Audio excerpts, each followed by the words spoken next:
So hey what's up guys, most welcome back. দেখো বন্ধু, আমি কন্টেন্ট ক্রিয়েট করি প্রায় 2 বছর থেকে, কিন্তু 2 বছর থেকে আমি ভিডিও বানাই, এটা সবাই জানে, আমার পাড়া প্রতিবেশী বন্ধু বান্ধব সবাই জানে। কিন্তু দুঃখের বিষয় হচ্ছে ভাই, আমাকে কিন্তু আমার বন্ধু বান্ধব পাড়া প্রতিবেশী কেউ সাপোর্ট করে না ভাই, ঠিক আছে।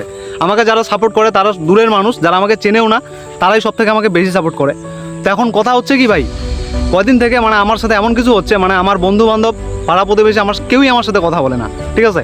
কেউই বলে না আমার সাথে কথা, তারা দেখলে আমাকে মুখ ঘুরিয়ে নেয়। তো আমি বুঝতে পারছি না আমার সাথে এমন কি হচ্ছে, মানে আমি এমন কি দোষ করে ফেললাম যে তারা আমার সাথে কথা বলে না, ঠিক আছে। তো দেখো বন্ধু, আজকে আমি পরিশ্রম করছি, নিজের কেরিয়ারে ফোকাস দিচ্ছি, তাদেরকে সময় দিচ্ছি না, কারণ এটা আমার কেরিয়ারের সময় দেওয়ার বয়স, ঠিক আছে।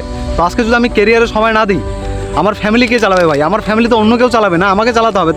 তো আজকে যদি তুমি পরিশ্রম না করো তাহলে কিন্তু তোমাকে আফসোস করতে হবে ভাই। আজকে যদি সময়ের সাথে সাথে তুমি পরিশ্রম না করো, সময়টাকে নষ্ট করো বেফালতু, তাহলে কিন্তু সময় একদিন তোমাকে আফসোস করাবে, ঠিক আছে। তো শিক্ষক কী করে? শিক্ষক আমাদের প্রথমে শিক্ষা দেয়, তারপরে পরীক্ষা নেয়। আর সময় আমাদের ফার্স্টে প্রথমে কী করে? সময় আমাদের ফার্স্টে পরীক্ষা নেয়, তারপরে শিক্ষা দেয়, ঠিক আছে।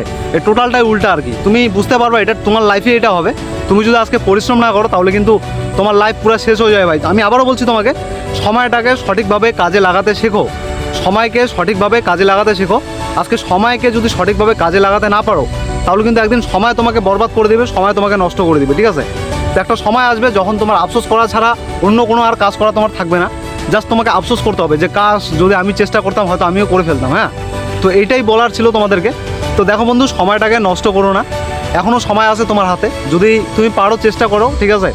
তো চেষ্টা যদি না পারো তো মানুষকে দেখে হেট করো না, কাউকে দেখে ঘৃণা করো না। কেউ যদি চেষ্টা করছে তাকে যদি সাপোর্ট করতে না পারো তার থেকে দূরে থাকো, কোনো ব্যাপার না, কিন্তু তাকে হেট করো না, ঠিক আছে। আমি একটাই কথা বলতে চাই। তো দেখো বন্ধু, আজকে মনে করো ছেলেদের জীবন মেয়েদের থেকে অনেকটা আলাদা হয়, তোমরা সবাই জানো। একটা ছেলে কিন্তু তার পরিবারের জন্য সব কিছু করতে পারে, ঠিক আছে। একটা পরিবার সংসারের দায়িত্ব তাকে নিতে হয়। আর একটা মেয়ে কিন্তু এত কিছু বোঝে না। একটা মেয়ের যদি কেরিয়ার সেট না হয় সে বিয়ে করে ফেলে। আর একটা ছেলের কিন্তু দায়িত্ব নিতে হয়, সে কোথাও পালাতে পারে না, তার পুরো সংসার চালাতে হয়, ঠিক আছে। একটা ছেলের আজকে ছেলে হয়ে যদি জন্ম না পৃথিবীতে, তোমার যদি একটা সুন্দর কেরিয়ার না থাকে, ঠিক আছে, তোমাকে সমাজের মানুষ কেউই দাম দিবে না, পরিবারের মানুষ দাম দিবে না, বন্ধু বান্ধব দাম দিবে না, তোমার প্রতিবেশী দাম দিবে না, কেউই দাম দিবে না, ঠিক আছে। তো তুমি কোথা থেকে দেখতেছো একটা কমেন্ট করে দিও, আমিও জানতে চাই যে কোথা থেকে তুমি ভিডিওটা দেখতেছো।